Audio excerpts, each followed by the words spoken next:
Zimbabwe cricket team सन 1982 में ICC trophy में अपना डेब्यू करती है और आईसीसी ट्रॉफी की चैंपियन बनती है।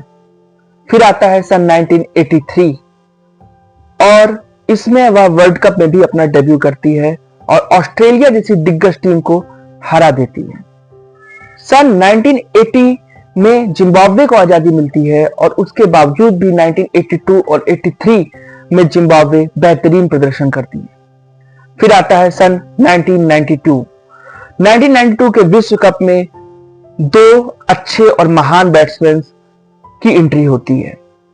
एक बैट्समैन का नाम था एंडी फ्लावर और दूसरे थे एलिस्टर कैम्पबेल।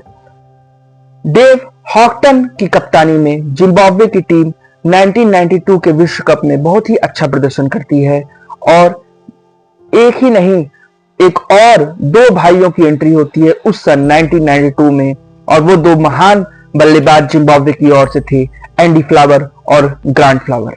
वैसे तो एंडी फ्लावर और एलिस्टर कैम्पबेल 1992 के विश्व कप में एंट्री लेते हैं और अपने डेब्यू हुई मैच में एंडी फ्लावर 115 रन की नॉट आउट पारी खेल के विश्व क्रिकेट के पटल पे अपनी एक अमिट छाप छोड़ते हैं।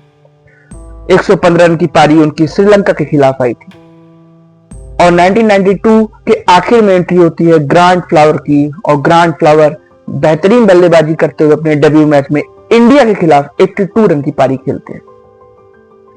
फिर आता है सन 1993, एंट्री होती है हीथ स्ट्रीक की। जिम्बाब्वे की टीम जो एक कमजोर टीम में आती थी वो 1995 के आते आते तक एक मजबूत टीम में आने लगी थी। 1995 में जिम्बाब्वे को कुछ ऐसे खिलाड़ी मिल चुके थे जो उसकी जिम्बाब्वे की किस्मत को बदलने वाले थे। उन खिलाड़ियों के नाम थे Andy Flower, Grant Flower, Alistair Campbell, Heath Streak और हेनरी ओलंगा। 1995 में जिम्बाब्वे ने अपने आप को पहली बार दर्शाया तब जब उन्होंने पाकिस्तान को हराया और हीथ स्ट्रीक की एक बॉल ने आकिब जावेद को क्लीन बोल्ड कर दिया। फिर आता है सन 1998, लगातार दो टेस्ट सीरीज दो बड़ी टीमों के खिलाफ जिम्बाब्वे ने जीता और वह जीत आई थी इंडिया और पाकिस्तान के खिलाफ। पाकिस्तान को पाकिस्तान में जाके हरा दिया और इंडिया को भी टेस्ट सीरीज में हरा दिया। यह टीम एक ऐसी टीम थी जिसका लोहा अब पूरी दुनिया मानती थी। 1999 के विश्व कप में सुपर 6 में पहुंचने वाली यह टीम कैसे बाद में ताश के पत्तों की तरह ढह गई।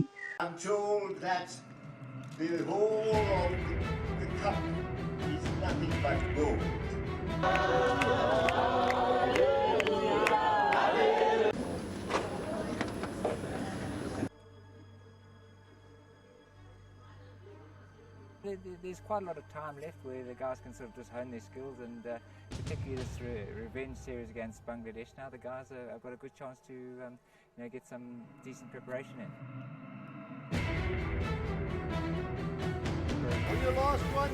In Zimbabwe, they're getting ready for the World Cup matches.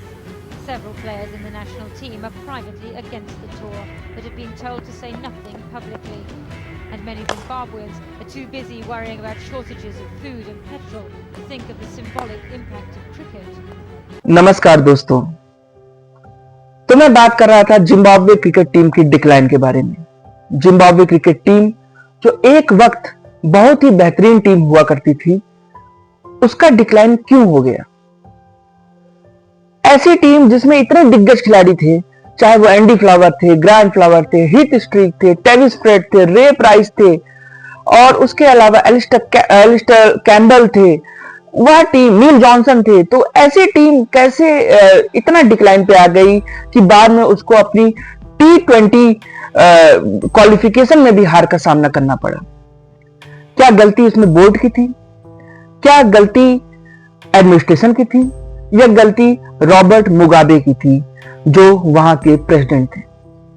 यह सब जानने से पहले हमें यह जानना जरूरी है कि जिम्बाब्वे में क्रिकेट कैसे पनपा और जिम्बाब्वे में क्रिकेट कैसे बढ़ा अपनी ऊंचाइयों पर और कैसे ध्वस्त हुआ। जिम्बाब्वे की जो टीम थी या फिर कहें जो जिम्बाब्वे कंट्री थी, उसको पहले सदर्न रोडेशिया नाम से जाना जाता था सदर्न रोडेशिया नाम से जिम्बाब्वे को जाना जाता था। और जिम्बाब्वे में जो क्रिकेट का स्पोर्ट्स था वो बहुत ही एलाइट पीपुल्स का ही था। बेसिकली कहा जाए तो व्हाइट पीपुल्स का यह खेल हुआ करता था। जिम्बाब्वे की टीम में जो खिलाड़ी अच्छा खेलते थे वह साउथ अफ्रीका के लिए जाके क्रिकेट में खेलते थे, उनकी टीम को रिप्रेजेंट करते थे, साउथ अफ्रीकन टीम को। फिर आया 1980 में जिम्बाब्वे को आजादी मिली, और जिम्बाब्वे को जब 1980 में आजादी मिली तो 1981 में जिम्बाब्वे को एसोसिएट कंट्री का दर्जा आईसीसी ने दिया। आईसीसी ने एसोसिएट कंट्री का दर्जा दिया, और उसके बाद 1982 में जब जिम्बाब्वे ने आईसीसी ट्रॉफी खेली तो उसमें 16 कंट्रियों के बीच जिम्बाब्वे की टीम चैंपियन बनके उभरी। जिम्बाब्वे की टीम 1982 में आईसीसी ट्रॉफी में चैंपियन बनी, और उसके बाद 1983 का विश्व कप खेली। जिम्बाब्वे की टीम ने ऑस्ट्रेलिया जैसी दिग्गज टीम को हराया। खैर 1987 में और 1987 में उनका प्रदर्शन उतना अच्छा नहीं रहा, पर 1992 के विश्व कप में उन्होंने ठीक ठाक प्रदर्शन किया। लेकिन दो महान खिलाड़ी अब जिम्बाब्वे की टीम में आ चुके थे। वह दो महान खिलाड़ी थे एंडी फ्लावर और एलिस्टर कैम्बल। एलिस्टर कैम्बल और एंडी फ्लावर ने 115 रन की पारी खेली थी श्रीलंका के विरुद्ध, और 1992 में ही आई एंट्री ग्रांट फ्लावर की। यह जोड़ी क्या कमाल थी। ग्रांट फ्लावर और एंडी फ्लावर ने जिम्बाब्वे क्रिकेट की तस्वीर ही बदल दी, या फिर कहें तो तकदीर ही बदल दी। जिम्बाब्वे की टीम एंडी फ्लावर और ग्रांट फ्लावर के तालमेल से, जो बैटिंग का तालमेल था एंडी फ्लावर ग्रांट फ्लावर का मिडिल ऑर्डर में, वो कमाल का था। और एक बेहतरीन विकेट कीपर भी थे एंडी फ्लावर। ग्रांट फ्लावर एक बेहतरीन स्पिनर भी थे, और एंडी फ्लावर और ग्रांट फ्लावर ने 1993 से लेकर 1996 के बीच जिम्बाब्वे क्रिकेट में जान फूंक दी। फिर 1993 में हिट स्ट्रीक भी आए, जो कि एक बेहतरीन और बहुत ही उम्दा पेसर थे। गेंद उनकी सीम भी होती थी, गेंद उनकी स्विंग भी होती थी। और उसके बाद 1995 के मैच में जब उन्होंने आकिब जावेद का विकेट लिया, जब आकिब जावेद बोल्ड हो गए, क्लीन बोल्ड हो गए हिट स्ट्रीक की बॉल पर, तो लगा कि हाँ, अब ये जिम्बाब्वे की टीम है जो बड़ी बड़ी टीमों को हराने का मादा रखती है। पाकिस्तान के कई टूर्स जिम्बाब्वे ने किए, उसमें वनडे मैचेस भी थे जिसमें ग्रांट फ्लावर और एंडी फ्लावर की जोड़ी ने तो एक मैच में वसीम अकरम और वकार यूनिस को ही बहुत पीटा, बहुत मारा। इतनी स्विंग होने के बावजूद इतना बढ़िया खेला। अगर आप क्लिप्स को देखें तो आपको नजर आएगा कि क्या बैटिंग थी।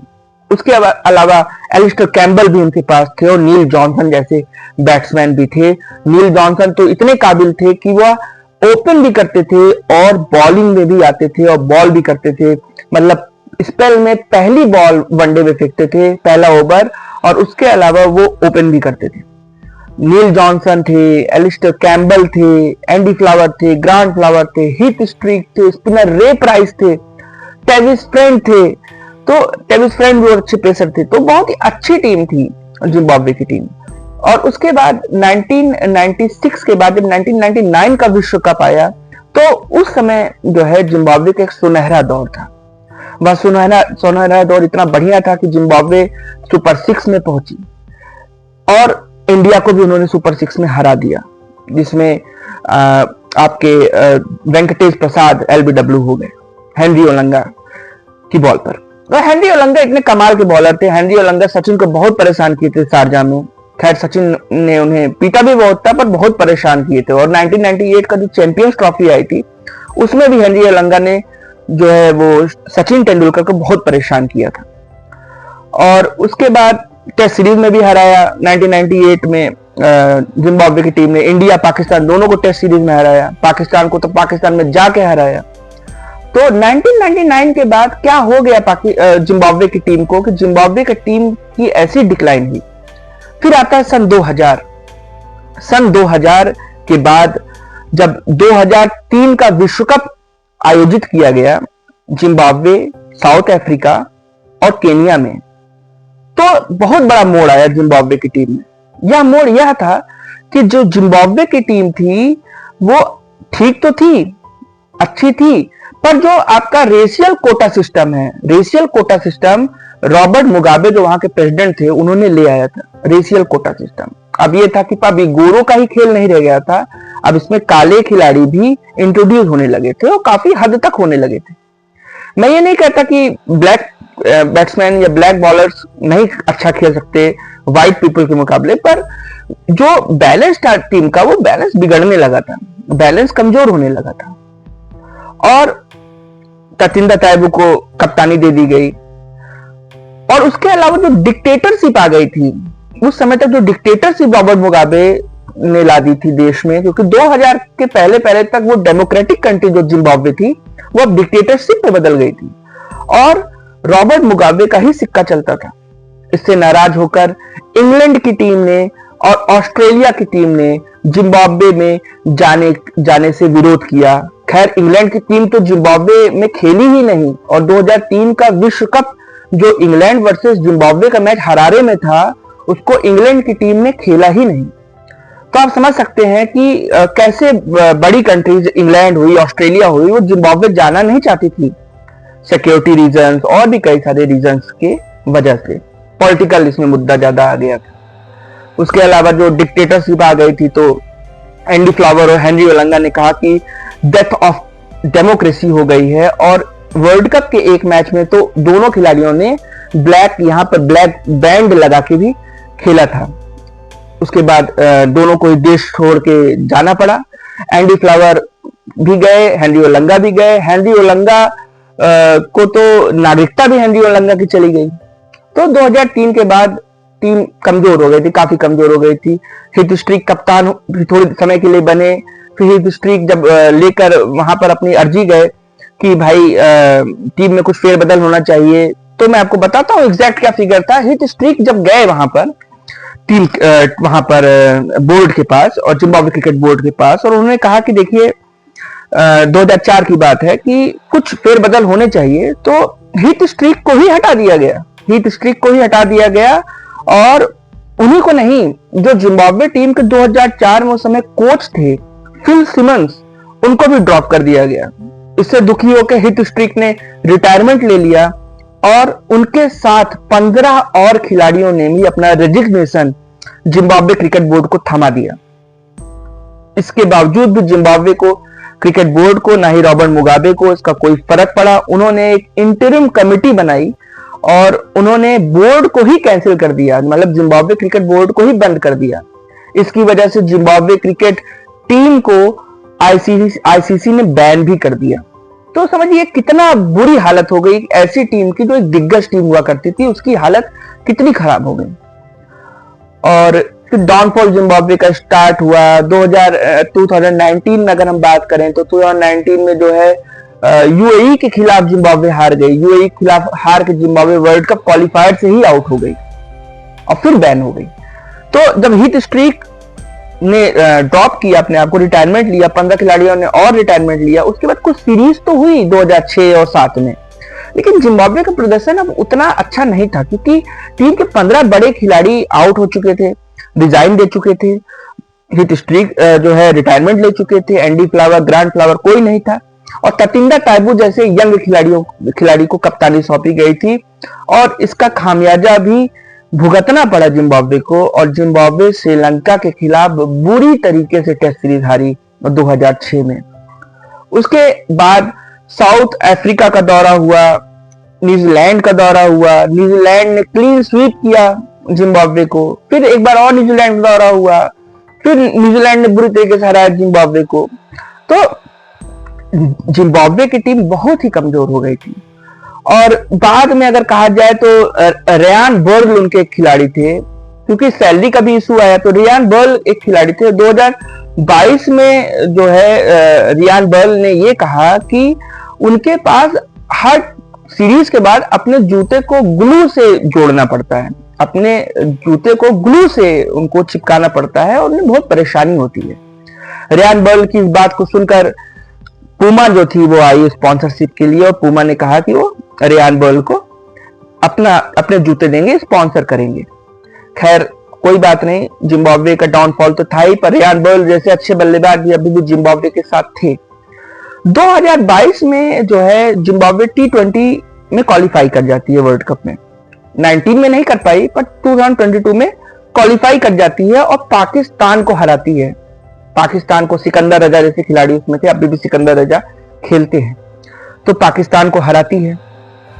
पर उसके बाद कोई अच्छा परफॉर्मेंस नहीं आता है। उसके बाद जो है, जो 2024 का जो T20 क्वालिफायर था, उसमें जिम्बाब्वे युगांडा जैसी टीम से हार जाती है और वर्ल्ड कप क्वालिफाई नहीं कर पाती है। और युगांडा जैसी टीम जो जिम्बाब्वे के आसपास भी नहीं ठहरती थी, वह क्वालिफाई कर जाती है 2024 के T20 वर्ल्ड कप में। और आप लोगों ने देखा होगा कि वह टीम खेली भी, न्यूजीलैंड से खेली इस बार T20 वर्ल्ड कप में, जो कि वेस्ट इंडीज में आयोजित हुआ था। तो मैं यही कहना चाहता हूं कि जिम्बाब्वे की टीम में जो एडमिनिस्ट्रेशन था, उन्होंने खिलाड़ियों पर ध्यान नहीं दिया। उनका लोगन कप था, लोगन कप को उन्होंने कमजोर कर दिया, केवल 4 टीमें उसमें खेलती हैं। और मेन इसमें मैं गलती मानता हूं रॉबर्ट मुगाबे की। रॉबर्ट मुगाबे जो अपना ही चलाने लगे, अपना ही सिक्का चलाने लगे, और उन्होंने एक समय तो जिम्बाब्वे क्रिकेट बोर्ड को ही बंद कर दिया। तो ये उन्होंने गलत काम किया। उसके अलावा महंगाई, बेरोजगारी, गरीबी, और जो यंग खिलाड़ी थे उनको सैलरी भी, जो उनके डोमेस्टिक लेवल पे लोगन कप वगैरह में जो खेलते थे, उनको सही से सैलरी भी जिम्बाब्वे क्रिकेट बोर्ड नहीं दे रही थी, और बाद में अभी भी नहीं देती है उतनी सैलरी। तो ये सब कारण रहे, मुख्य कारण रहे, जिससे आज जिम्बाब्वे जैसी बेहतरीन टीम, क्योंकि मैं तो 90s के दौर का हूं, मैं जानता हूं, मैंने बहुत सारे मैचेस देखे हैं जिम्बाब्वे क्रिकेट टीम के, और चाहे वो चैंपियंस ट्रॉफी हो 2002 की, जिसमें जिम्बाब्वे, एंडी फ्लावर की क्या बैटिंग थी। एंडी फ्लावर कितने बेहतरीन तरीके से उसमें 150 रन बनाते हैं।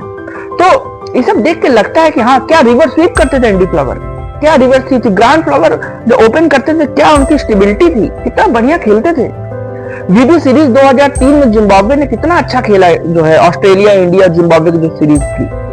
टीम एक मजबूत टीम थी, ऐसी टीम का पतन नहीं होना चाहिए था, पर ऐसी टीम का पतन हुआ। इससे दुख होता है, क्रिकेट जगत के फैंस को दुख होता है, लोगों को दुख होता है कि हाँ, ऐसी टीमें जो कॉम्पीट कर रही थी, उन्हें कॉम्पीट करते रहना चाहिए था। और Australia, Pakistan, India, Sri Lanka, New Zealand, इसी तरह जिम्बाब्वे को भी मजबूत होना चाहिए था, या क्रिकेट जगत के लिए अच्छा था।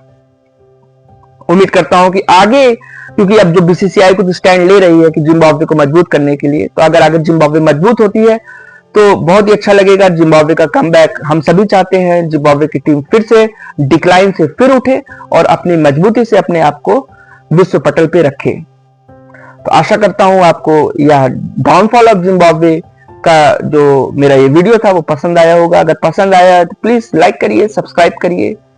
Thank you very much.